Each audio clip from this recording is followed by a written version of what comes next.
I have been had recently just had a spate of bad luck in the last 5 years. I fell off a ladder and jackhammered this hand into the pavement. You can see that it's all crooked. Uh, 3 months later, I rolled a car 6 times and got a concussion and a TBI, traumatic brain injury, uh, resulting in post-traumatic stress disorder. I've yet to drive a car. Uh, One of the things that they put me on to help with the pain in my hand, and it does hurt me all the time. And sometimes I get some spasms and I get sharp shooting pains through my thumb. They put me on a regimen of Vicodins, and basically I was taking 12 a day or one an hour, 600 milligrams of Tylenol and Vicodin, which is hydrocodone. Uh, and I have hepatitis C, so they were killing my liver. At the same time, they had me on valproic acid because I'm bipolar and paroxetine, and valproic acid is another drug that they have to monitor your liver. And they kept telling me your liver counts are way too high. Are you drinking? Are you drinking? And I wasn't drinking. You know, it was all the Tylenol that they were feeding me. I decided to go outside of VA, and I saw an outside doctor concerning my hand, and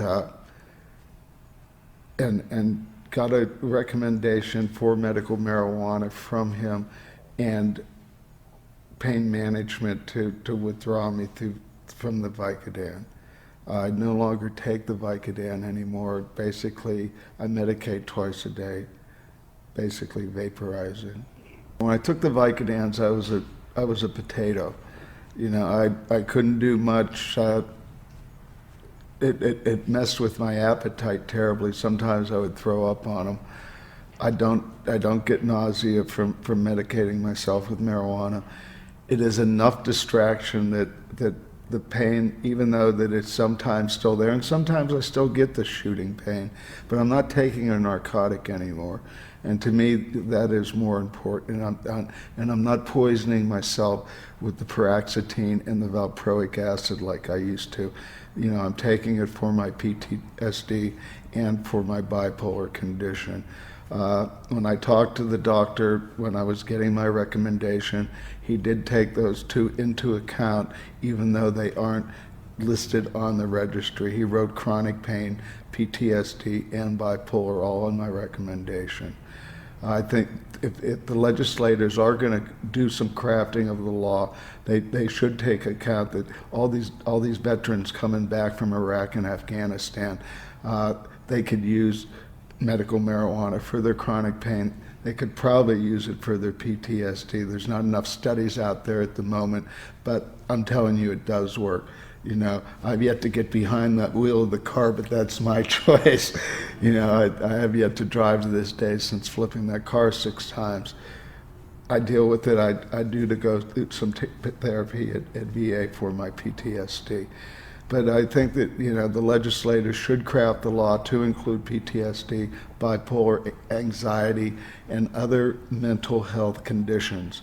That, you know, I think that, you know, instead of taking some of the medicines that are being offered by pharmaceutical companies, and VA is famous for writing you pills. I still get the Vicodins in the mail.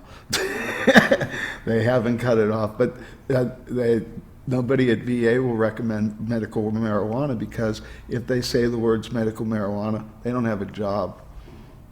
I get 100% non-service connected disability for being bipolar, and because I have a hard time holding on to a job. Because of that, I live in HUD subsidized housing, which puts me in a federal living situation.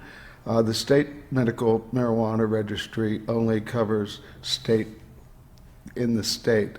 So I'm living in a HUD building, so federally I could be prosecuted for possessing, growing, or using drugs on premise. I don't do that. I have to come to a dispensary.